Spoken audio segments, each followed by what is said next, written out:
Halo bro, masih bersama gua lagi di channel Budi Football. Minggu 19 Desember 2021, Timnas Indonesia berhasil maklumat habis Timnas Harimau Malaysia dengan skor 4-1. Di babak pertama, Indonesia memulai pertandingan dengan permainan agresif. Nah, berkat permainan agresif dan efektif tersebut, Timnas Indonesia berhasil menyingkirkan Malaysia dari kejuaraan Piala AFF 2021.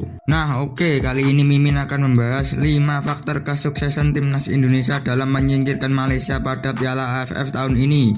Nah, faktor apakah itu? Nah, oke, mari kita lihat bersama bro. Nah, oke, yang nomor 1 adalah faktor mental juara. Sejak awal turnamen Piala AFF 2021, memang racikan pelatih Sintayong sudah menunjukkan perbedaan kualitas. Nah, ada satu hal yang berbeda dari tim Garuda kali ini adalah ketangguhan mental tim untuk membidik trofi Piala AFF pada tahun ini. Kekuatan mentalitas Timnas Indonesia sudah terlihat di kala Timnas Indonesia melawan Timnas Vietnam. Di pertandingan tersebut, Witan Sulaiman dan kawan-kawan berhasil menahan Timnas Vietnam walaupun digempur secara habis-habisan pada pertandingan tersebut. Nah, dimulai dari situlah mental pemain Timnas Indonesia mulai teruji dan terasa. Dan selain itu, level mentalitas yang sama kembali terlihat di laga kontra Malaysia. Di pertandingan Indonesia versus Malaysia, Indonesia memang kebobolan lebih dulu dari Malaysia.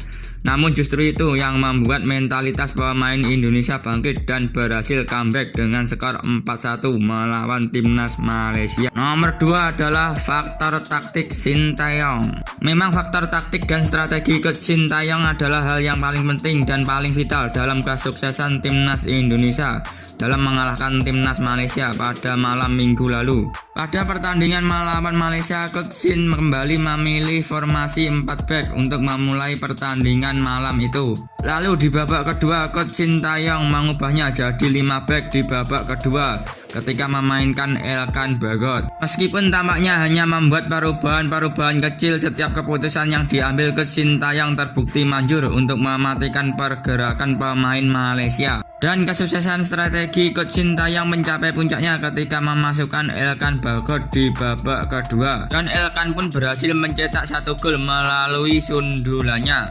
Memang kemenangan Timnas Indonesia tak lepas dari kecerdasan strategi Coach Sintayong yang sangat jeli dalam menurunkan pemain yang akan bertanding. Ketiga, ada faktor permainan pressing ketat Timnas Indonesia. Di pertandingan malam itu, Timnas Indonesia memang berhasil mendominasi jalannya laga dan Coach Sintayong yang menerapkan permainan pressing tinggi terhadap pemain Malaysia. Hal ini terlihat ketika pemain Indonesia kehilangan bola. Terlihat para pemain yang lain berusaha langsung merebut kembali bola tersebut. Memang di menit 15 awal Malaysia berhasil menguasai jalannya laga.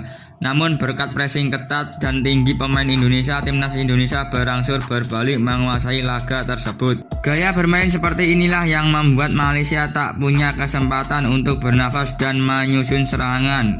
Dan sekaligus membuat striker andalan Malaysia Safawi Rashid mati kutu dan jarang membuat peluang di malam itu. 4 adalah faktor pergantian pemain yang tepat. Dari segi strategi pergantian pemain ini, Coach Sintayong hampir selalu tepat dalam pergantian pemain. Di pertandingan Indonesia versus Malaysia, Coach Sintayong memainkan Evan Dimas Darmono dan Elkan Bagot di babak kedua. Dan hasilnya dapat dilihat, Evan Dimas berhasil membuat 1 assist untuk Elkan Bagot yang sekaligus membungkus kemenangan Timnas Indonesia melawan Malaysia. Selain itu, masuknya Kusyedia Hariyudo, Hanif Sagara, dan Habes Roni membuat pertahanan Malaysia sangat kocar-kacir saat menghadapi penyerang-penyerang Indonesia. Yang nomor 5 adalah faktor pertahanan Indonesia yang semakin kuat. Di sisi pos defender, Timnas Indonesia terbilang saat ini masih kuat. Duet Fahrudin Arianto dan Alfreanda Dewangga pada saat melawan Malaysia memang tampak solid. Walaupun di babak pertama Indonesia lebih dulu kecolongan gol dari pemain Malaysia. Namun setelah kebobolan 4 pemain bertahan Indonesia, Asnawi Mangkualam Bahar, Fahrudin Arianto, Alfreanda Dewangga, dan Pratama Arhan bisa bermain stabil dan bisa menyulitkan pemain Malaysia untuk menembus pertahanan Indonesia. Di babak kedua, pertahanan Indonesia lebih solid lagi ketika Elkan Bagot masuk. dan sekaligus membuat pemain Malaysia terkurung di pertahanannya sendiri. Selama gelaran Piala AFF 2021 ini, timnas Indonesia hanya kebobolan 4 gol sementara ini. Nah, itulah 5 faktor kesuksesan timnas Indonesia dalam mengganyang timnas Malaysia di ajang Piala AFF tahun ini. Nah, oke, mungkin berita itu saja yang bisa Mimin sampaikan. Terima kasih. Jangan lupa like, comment, and subscribe.